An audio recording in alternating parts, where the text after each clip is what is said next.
Hello বন্ধুরা, commerce জ্ঞান মন্দির ইউটিউব চ্যানেলে আমি তরুণ পারিয়াল তোমাদের সকলকে স্বাগত জানাই। বিজনেস স্টাডিজ কারবারি শিক্ষার ক্লাস 11 এর প্রথম chapter nature and purpose of বিজনেসের আরেকটি টপিক নিয়ে আজ আমি তোমাদের সামনে হাজির হয়েছি। অলরেডি আমরা definition of business, element of business, nature, features, objective and importance of business নিয়ে আলোচনা করেছিলাম। তোমরা যারা সেই ভিডিওগুলো দেখোনি অবশ্যই দেখবে। সেই ভিডিওর লিংক আমি আজকের ভিডিওর আই বাটন এবং ডেসক্রিপশন বক্সে শেয়ার করে দিয়েছি, সেখান থেকে তোমরা ডাউনলোড করতে পারবে। আজকের ভিডিওতে আমি আলোচনা করব এমপ্লয়মেন্ট অ্যান্ড প্রফেশন বলতে কি বোঝায়, এদের কি কি বৈশিষ্ট্য রয়েছে, এদের মধ্যে কি কি পার্থক্য রয়েছে, এই বিষয়ে ডিটেলসে আলোচনা হবে। তার সাথে আমরা এখনো পর্যন্ত যতটুকু টপিক কভার করেছি তার উপরে কিছু এমসিকিউ কোশ্চেন নিয়ে তোমাদের সাথে আলোচনা করব। তাই আজকের ভিডিওটি খুবই ইম্পর্টেন্ট, তাই ভিডিওটিকে লাস্ট অবধি দেখবে, একদম স্কিপ করবে না। তার সাথে ভিডিওটিকে লাইক এন্ড শেয়ার করবে। তোমরা যারা চ্যানেলে নতুন অবশ্যই চ্যানেলটিকে সাবস্ক্রাইব করবে, পাশে থাকা অল নোটিফিকেশন বেল আইকনকে প্রেস করে দেবে সমস্ত নতুন ভিডিওর লাইভ আপডেট পাওয়ার জন্য। তার সাথে তোমরা অবশ্যই কমেন্ট করবে, তোমাদের কোনো যদি ডাউটস থাকে, কোনো কোয়েরিজ থাকে, কোনো কোশ্চেন থাকে অবশ্যই সেটা কমেন্ট বক্সে উল্লেখ করবে। তাহলে চলো দেরি না করে শুরু করা যাক।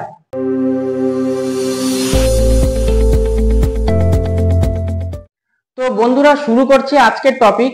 তো ফার্স্টে আমরা দেখব ডেফিনেশন অফ বিজনেস প্রফেশন, পেশার সংজ্ঞা। পেশা বলতে কি বোঝায় প্রথমে সেই টপিকটিকেই আমরা এখন দেখব। তো ফার্স্টে এখানে বলা হয়েছে earning and independent livelihood through special education and training is called a profession, অর্থাৎ বিশেষ শিক্ষা ও প্রশিক্ষণের মাধ্যমে স্বাধীন জীবিকা অর্জনকেই বলা হয় পেশা। তো এই বিষয়ে according to McFarland, a profession is a means of livelihood that is judged by specialized education, and the test of success is not with the profits gained but by service। অর্থাৎ ম্যাকফারল্যান্ডের মতে পেশা হলো একটি জীবিকার উপায় যা বিশেষায়িত শিক্ষার উপর দণ্ডায়মান এবং যার সাফল্য পরীক্ষা অর্জিত লাভের সাহায্যে নয় বরং সেবার দ্বারা বিচার্য। এক্ষেত্রে আমি কয়েকটি এক্সাম্পল এখানে তুলে ধরার চেষ্টা করেছি। যেমন একজন ডাক্তার হওয়ার জন্য তাকে মেডিকেল সায়েন্স নিয়ে পড়াশোনা করতে হয় এবং সেই পড়াশোনার শেষে তাকে যে সার্টিফিকেট দেওয়া হয় সেই সার্টিফিকেট নিয়ে কোনো হসপিটাল বা কোনো প্রাইভেট নার্সিং হোমে ডাক্তার হিসেবে প্র্যাকটিস করতে হয়। প্র্যাকটিস কমপ্লিট করার পর তাকে মেডিকেল কাউন্সিল থেকে সার্টিফিকেট এবং লাইসেন্স এবং মেম্বারশিপ দেওয়া হয়, তারপরেই সে রোগীর সেবা করতে পারে। ঠিক তেমনি সিএ চার্টার্ড অ্যাকাউন্টেন্ট হওয়ার জন্য the institute of chartered accountants institute থেকে পড়াশুনো করতে হয়। পড়াশুনো চলাকালীন তাদের আর্টিকেলশিপ হয়। আর্টিকেলশিপ কমপ্লিট করার পরে তারা ফাইনাল এক্সাম দেয়। এক্সাম কমপ্লিট হওয়ার পর তারা যদি পাস করে তাদেরকে ইনস্টিটিউটের তরফ থেকে লাইসেন্স দেওয়া হয় এবং মেম্বারশিপ দেওয়া হয়। সেই মেম্বারশিপের মাধ্যমে তারা জনগণের সেবা প্রদান করতে পারে, সার্ভিস প্রোভাইড করতে পারে। ঠিক তেমনি যদি অ্যাডভোকেট হতে হয় বা লয়ার হতে হয় তাহলে আইন কানুন নিয়ে পড়াশুনো করতে হয়। পড়াশুনোর শেষে তাদেরকে সার্টিফিকেট দেওয়া হয়।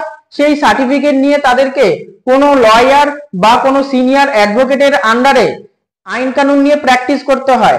প্র্যাকটিস শেষ হওয়ার পর বার কাউন্সিলের তরফ থেকে তাদেরকে মেম্বারশিপ এবং লাইসেন্স দেওয়া হয় এবং সেটা নিয়ে তারা প্র্যাকটিক্যালি নিজেদের প্রফেশন স্টার্ট করতে পারে এবং জনগণের আইন কানুন সম্বন্ধিত যে সমস্যা তার সমাধান করতে পারে। এবার আমরা দেখব special features of business profession, পেশার বৈশিষ্ট্য, যেখানে ফার্স্টে আমি অ্যাড করেছি অ্যাকোয়ারিং স্পেশাল নলেজ, বিশেষ জ্ঞান অর্জন, যে বিষয় আমরা এক্ষুনি উদাহরণের মাধ্যমে আলোচনা করলাম। নেক্সট হলো অ্যাকোয়ারিং প্র্যাকটিক্যাল নলেজ, অর্থাৎ ব্যবহারিক জ্ঞান অর্জন। এ বিষয়ে অলরেডি আমরা কিছুক্ষণ আগেই উদাহরণের মাধ্যমে জানলাম। নেক্সট হলো এথিক্যাল স্ট্যান্ডার্ড, অর্থাৎ নীতিগত মান। এরপরে আমি অ্যাড করেছি member of representative body or association, অর্থাৎ প্রতিনিধিত্বমূলক সমিতির সদস্যপদ, যে বিষয়ে অলরেডি কিছুক্ষণ আগে আলোচনা হলো। এরপর আমি অ্যাড করেছি ডিসচার্জ সোশ্যাল রেসপন্সিবিলিটি অর্থাৎ সামাজিক দায়িত্ব। তো এই হলো প্রফেশনের কিছু স্পেশাল ফিচার্স বা বৈশিষ্ট্য। এবার আমরা দেখব ডেফিনেশন অফ এমপ্লয়মেন্ট অর্থাৎ চাকরির সংজ্ঞা। তো এখানে প্রথমেই আমি অ্যাড করেছি those who work under the direction of the owner subject to certain contractual conditions in return of salary or wages their work is called employment.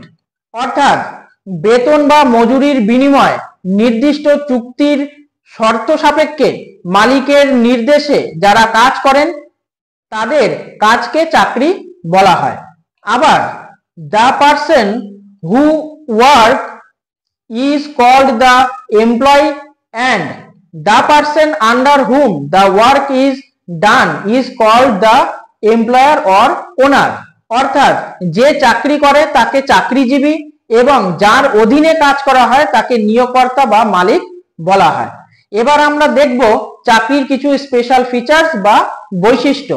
তো এখানে আমি প্রথমেই অ্যাড করেছি এ job requires a person to work for a fixed period of time at least 8 hours. অর্থাৎ চাকরিগত ব্যক্তিকে একটি নির্দিষ্ট সময় পর্যন্ত কাজ করতে হয়, কমপক্ষে 8 ঘন্টা।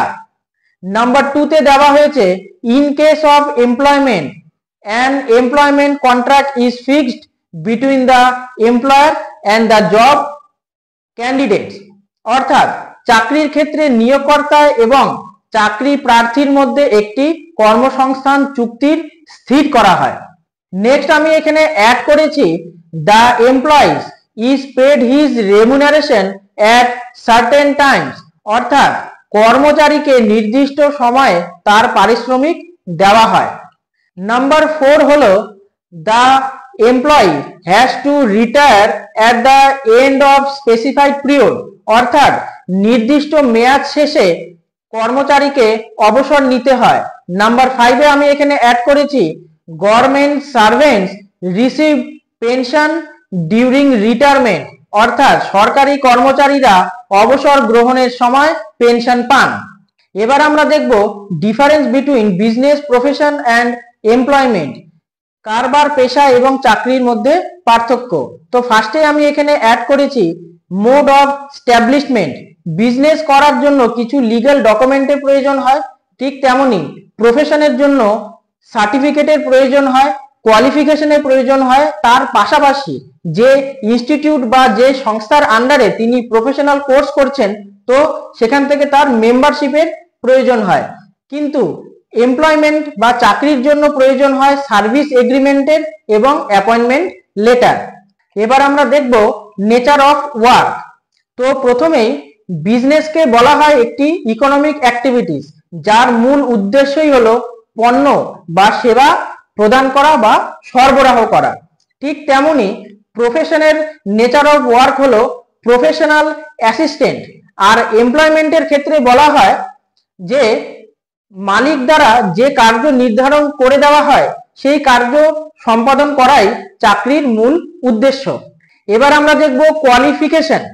তো বিজনেসের ক্ষেত্রে কোনো কোয়ালিফিকেশনের প্রয়োজন হয় না, কিন্তু প্রফেশনের ক্ষেত্রে প্রফেশনাল এবং এডুকেশনাল কোয়ালিফিকেশনের প্রয়োজন হয়। আর এমপ্লয়মেন্টের ক্ষেত্রে যে কোয়ালিফিকেশন প্রয়োজন হয় সেটা মালিকের উপরে ডিপেন্ড করছে যে তিনি কি ধরনের কোয়ালিফিকেশন চাইছেন। এবার আমরা দেখব রিওয়ার্ড অর রিটার্ন। তো বিজনেস থেকে মূলত প্রফিট আর্নিং হয়, ঠিক তেমনি প্রফেশন থেকে প্রফেশনাল ফিস চার্জেস করা হয়, আর এমপ্লয়মেন্টের ক্ষেত্রে ওয়েজেস বা স্যালারি পাওয়া যায়। এবার আমরা দেখব ক্যাপিটাল ইনভেস্টমেন্ট। তো বিজনেসের ক্ষেত্রে ক্যাপিটাল ইনভেস্টমেন্ট বা মূলধন যে লগ্নি করা হয় সেটা নির্ভর করে সেই কারবারের যে সাইজ তার উপরে। প্রফেশনের ক্ষেত্রে সেরকম কোনো ক্যাপিটালের রিকোয়ারমেন্ট নেই, কিন্তু ইনিশিয়াল স্টেজে কিছু ক্যাপিটালের রিকোয়ারমেন্ট থাকে। কিন্তু এমপ্লয়মেন্টের ক্ষেত্রে কোনো রকম ক্যাপিটাল বা মানি বা টাকা পয়সা লগ্নি করার কোনো ব্যাপার নেই। এবার আমরা দেখব রিস্ক বা ঝুঁকি। তো বিজনেসের ক্ষেত্রে মূলত হিউজ পরিমাণ রিস্ক রয়েছে, কিন্তু প্রফেশনের ক্ষেত্রে তেমন কোনো রিস্ক নেই, তবে কিছু ইনিশিয়াল স্টেজে কিছু কনসিডারেবল রিস্ক রয়েছে, কিন্তু এমপ্লয়মেন্টের ক্ষেত্রে কোনো রিস্কই নেই, কারণ এখান থেকে কন্টিনিউয়াসলি পে আউট পাওয়া যায়। তো এই হলো তোমাদের বিজনেস, প্রফেশন এবং এমপ্লয়মেন্টের ধারণা, বৈশিষ্ট্য এবং তাদের মধ্যে বেসিক পার্থক্য। এবার আমরা দেখব কোশ্চেন অ্যান্সার। এখনো পর্যন্ত আমরা যতটুকু টপিক কভার করেছি ইনক্লুডিং টুডে, তো তার উপরে কিছু এমসিকিউ কোশ্চেন আমি এখানে রেডি করার চেষ্টা করেছি। তো এক এক করে সেগুলো দেখব, যার মার্কস হলো 1। তো ফার্স্টেই বলা হয়েছে ইনক্লুডেড ইন বিজনেস অ্যাক্টিভিটি, অর্থাৎ কারবারি কার্যকলাপের মধ্যে অন্তর্ভুক্ত কি? রাইট অ্যান্সার হলো প্রফিট মোটিভ বা মুনাফার উদ্দেশ্য। নাম্বার 2তে আমি এখানে অ্যাড করেছি humans has needs in primitive time. আদিম যুগে মানুষের চাহিদা ছিল, কেমন ছিল? অপশন নাম্বার এ, লিমিটেড বা সীমিত। কোশ্চেন নাম্বার 3, প্রফেশনাল কোয়ালিফিকেশন, পেশাগত যোগ্যতা কেমন? Option number B, non transferable, অর্থাৎ হস্তান্তরযোগ্য নয়। Question number 4, the importance element of business are, কারবারের গুরুত্বপূর্ণ উপাদান হলো অপশন নাম্বার ডি, এর প্রত্যেকটি, অর্থাৎ অভাবমোচন, উপযোগ সৃষ্টি, পুনঃ বিনিময়, এই প্রত্যেকটি হলো বিজনেসের একটি গুরুত্বপূর্ণ উপাদান। এবার দেখব question number 5, risk bearing is the task of entrepreneur according to, অর্থাৎ ঝুঁকি বহন উদ্যোক্তার কাজ, কে বলেছেন? এই কথাটি বলেছেন Adam Smith, option number A. এবার আমরা দেখব কোশ্চেন নাম্বার 6, যেখানে প্রথমেই উল্লেখ করা হয়েছে correct organization is the basis of business according to, অর্থাৎ কারবারের ভিত্তি হলো সঠিক সংগঠন, এই মতের উদ্যোক্তাকে Peter F Drucker, option number B. তো বন্ধুরা আজ এখানেই বিদায় নিচ্ছি। আরও অনেক এমসিকিউ কোশ্চেন্স রয়েছে, কিন্তু সেগুলো এই মুহূর্তে কভার করা সম্ভব হচ্ছে না, না হলে ভিডিওটি লম্বা হয়ে যাচ্ছিল। তো নেক্সট ভিডিওতে আমি পরবর্তী যে এমসিকিউ কোশ্চেন্সগুলো রয়েছে সেগুলো নিয়ে আলোচনা করব। তাহলে খুব শীঘ্রই আরেকটি ভিডিওর সাথে দেখা হবে। ততক্ষণ ভালো থাকো, সুস্থ থাকো, মন দিয়ে পড়াশুনো করো। জয় হিন্দ, বন্দে মাতরম।